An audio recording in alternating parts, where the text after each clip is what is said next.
Now, I ain't saying she's a gold digger, but she ain't messing with the broke. Oh, hey, everybody. How's it going? We're here today again doing another video about Scott Davis. So, sorry to my MAM subscribers, but we will be returning with a Making a Murderer video soon. But today we wanted to talk a little bit more about Scott Davis. Because quite frankly, I find this fascinating. Sad, but fascinating as to how these things can happen. I mean, it's amazing. Today we're going to look into Scott's ex-wife, Megan Bruton. Sorry, she insists that it's pronounced Megan, so we'll say Megan. So Megan Bruton, you know, she's pretty interesting. She is somehow seen as credible in the court, but I mean, if you basically don't take into account anything about her, then maybe you could believe that. But, you know, I really am not going to here to fault her about her lifestyle. I personally don't really care how she lives her life. But when she gets wrapped up in somebody getting put in prison for murder, when there's no physical evidence to tie him to it, there's no witness accounts to tie him to it, there's no, you know, anything to really tie Scott Davis to it.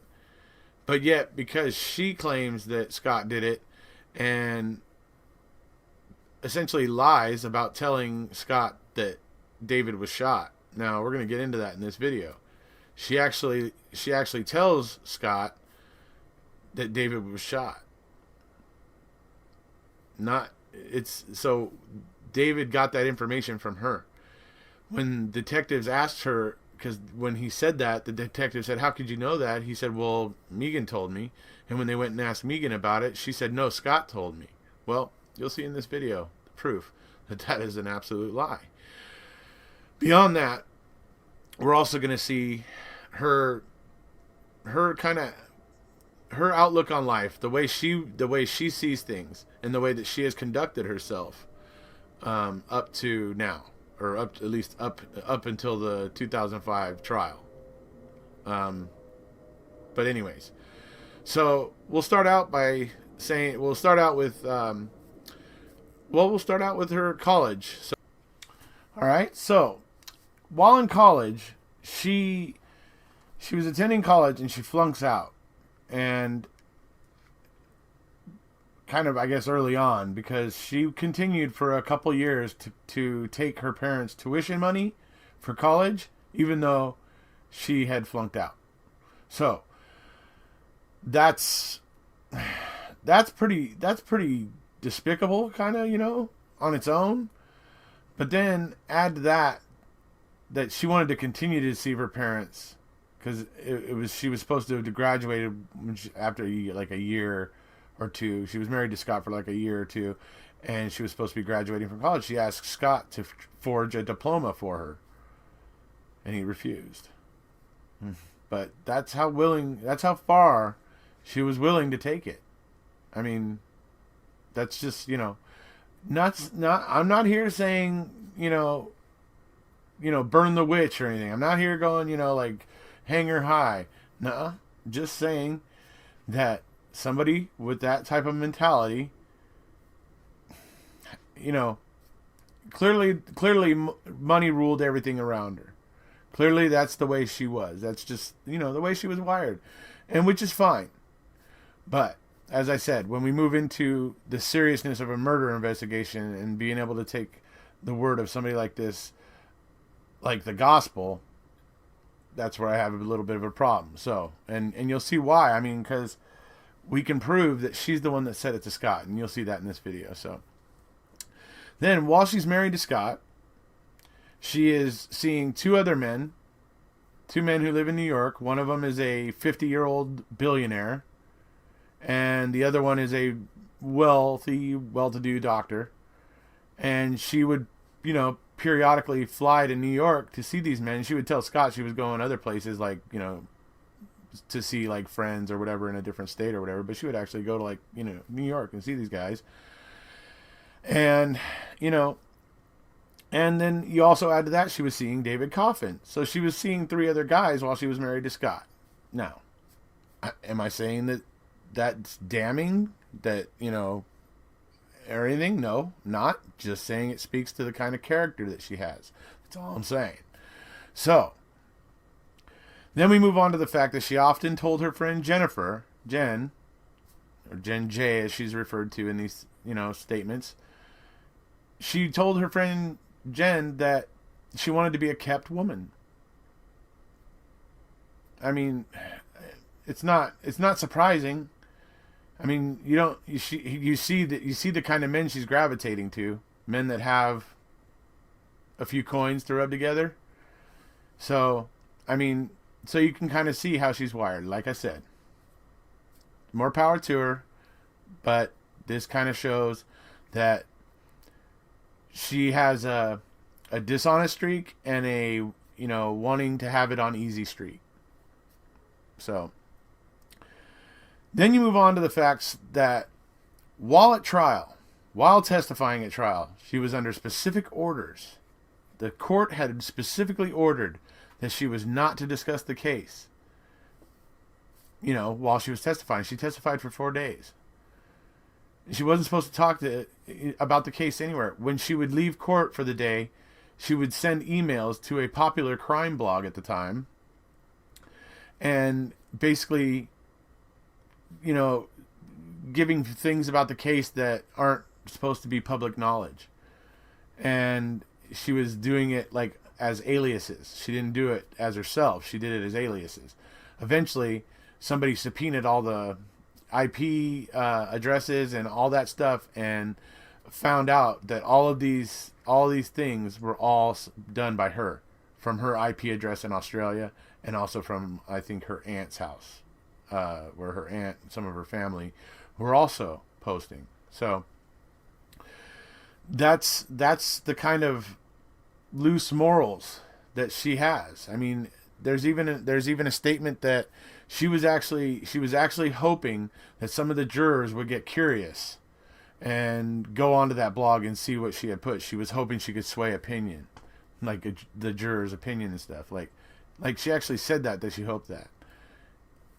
Mind you, ordered by the court not to talk about the case. So, this is disturbing, but it also speaks to that streak of dishonesty that's in her, and it also speaks to her credibility, because if she doesn't respect the court and she can't keep herself from talking about the case when she's not supposed to, I mean, it's just ridiculous. So that's basically the whole leading up for her. And now we're going to show you a video, and this video is going to basically walk you through the sequence of events that happened the night that this all it's going to walk you through what happened that night when this all happened. You're going to find out how the phone calls happened. You're going to find out that about Megan calling her friend Jen. You're going to find out about Megan calling Scott. You're going to find out about the witnesses that saw this happen and stuff like that. So here we go, and afterwards I'll come back and talk to you shortly.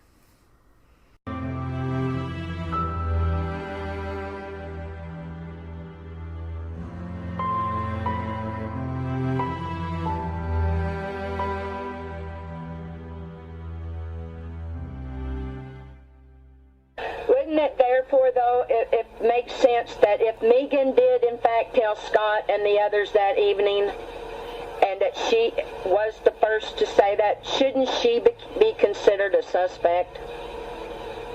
Oh yeah, but the only thing is, when Joe Disley, when we did the phone records, Yeah?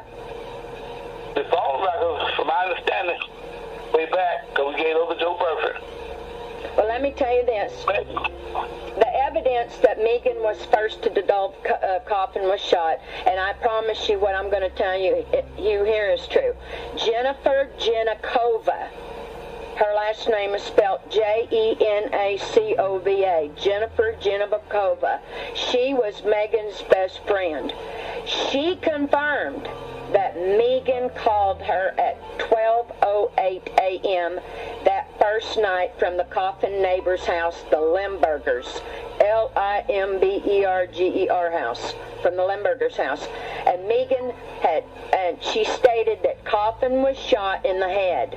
And Jennifer Genikova and her husband were so shocked that they wrote a note, a contemporaneous note that morning, memorializing those words of Megan and the time that was on the microwave and the answering machine.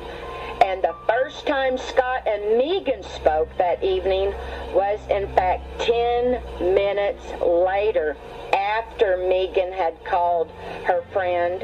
When Megan called Scott at his house, it was at 12:18 a.m., exactly 10 minutes later. This is verified by the phone records. On this call, she told Scott that David is dead. He was shot. This is when Scott was told as he stated. How do we know this is true? Craig Foster, David's best friend and Craig's girlfriend, heard Megan say exactly what Scott claimed. They were standing next to Megan when she called Scott and told him this. They were confused themselves. I understand it. Yeah. They were confused. This Craig Foster and his girlfriend, they had been confused themselves that evening at how could she possibly have known this. This is verified in an Atlanta police interview with Craig Foster and his girlfriend. Foster also testified to this in court and in fact stated that he told Detective Chambers that first evening that Megan had told Scott this. That was testified in court. And Megan, then she changed her story and told both the Genikovas and the Assistant District Attorney Joe Buford, that she might have in fact told Scott Coffin was shot. This was just a few days after the murder. And then District Attorney Powell Howard verified this, that this had happened when he testified in court. And that was in 2006, and it was about a year after the murder, later, when Megan completely changes her story again and says that Scott had told her Coffin was shot.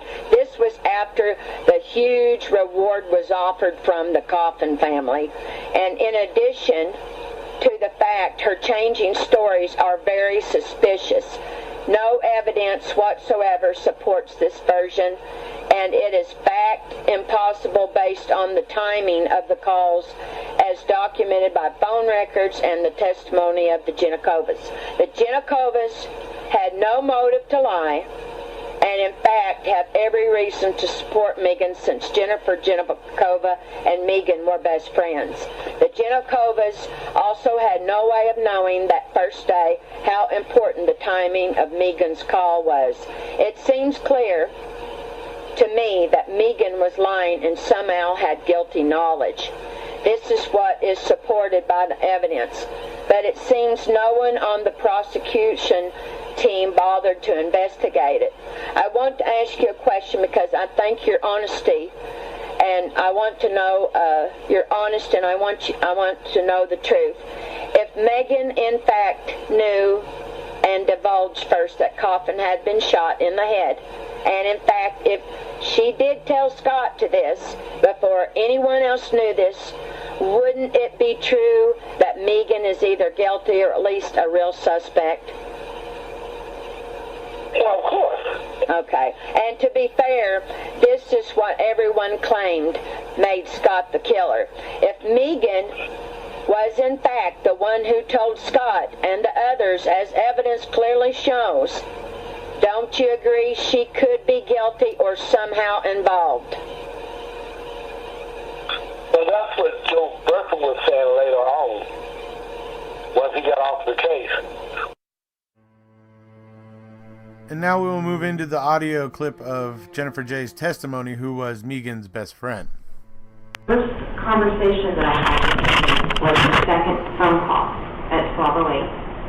She said, "Oh my God, David is dead. The burglars came back. His house is burning. He's been shot in the head." So we have Jennifer J., who places her call from Megan calling her at 12:08. Here we have the phone records proving that Megan called Scott at 12:18, 10 minutes after she had told Jen that David was shot in the head. So that's pretty, the phone records, you can't deny that. Megan Bruton was the first one to divulge that he was shot. She told Scott. How did she get this information? Okay, so there you have it, folks. Right there. The phone records, everything points in one direction. It points at Megan. I would also say, in regards to her friend Jen. Now, this woman, Jen J., she is Megan's friend. They've been friends since childhood. They were in each other's weddings. They're friends. But I get the impression that maybe Jen feels that Megan is kind of a difficult friend to bear. It seems like she when she heard Megan talking about David being shot in the head, when she was over at the next door neighbor's house, calling from the next door neighbors while the house was still burning, I can imagine that might have made her think. It might have made her wonder. It would have made me wonder. How'd you know that when there was a fire? So, and Megan never offered. When asked, Megan just got silent when she got asked about how she would know that. So, I'm sorry, but all the indicators point to dishonesty with her. But I just get the feeling that Jen J just no longer could stand by on the sideline and co-sign on Megan's BS. That's really just the way it looks to me. So, and besides Jen J and her husband, who, heard Megan say it, you also have two other people who are actually standing next to Megan when she called Scott. And the interesting thing there, people, is you can't try to say that person was sympathetic to Scott, because that person seriously would not have been sympathetic to Scott, and here's why. Because David Foster was David Coffin's best friend. They were really good friends. So, trust me, David Foster had no predisposition to want to help Scott. Right? Okay. So that's important. You got these witnesses coming forward saying she said this to Scott, and it got buried. It just got ignored. So, you got to imagine this is why they dropped the case in the first place. And then when it came to the second time around, they just wanted to bury those statements, or try to. I don't know. It's outrageous to me. It's clear that from the, like I said, the phone records, the witness accounts, that Megan fed this information to Scott, and then just denied, and just basically just denied. So, like I said, I'm not critical of the lifestyle that she chose. More power to her. My problem is she is obviously lying. She is not credible, and she should have never been believed to be credible. And one other thing.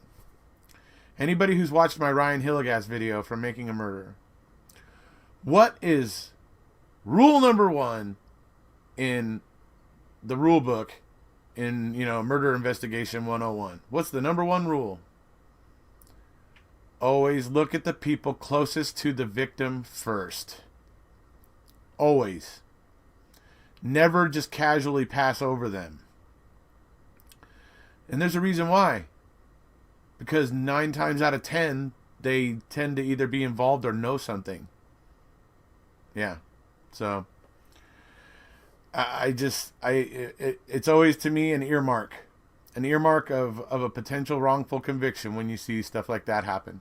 Ignoring of potential suspects, ignoring of the obvious potential suspects. So, along with many other earmarks. But, so that's about it for today, folks. I just wanted to get that out there and show that has been totally proven that information was fed to Scott. And if the information was fed to Scott, then the whole base for the state's case falls out, because that's what the detectives, the DA, Miss Ross, the crime shows that covered it, all said, yeah, he was guilty because he knew he was shot. Well, he knew that because Megan knew it. Do the math. Anyways, that's it, guys. We'll see you later. That's it for now, and please subscribe if you haven't already. Thanks.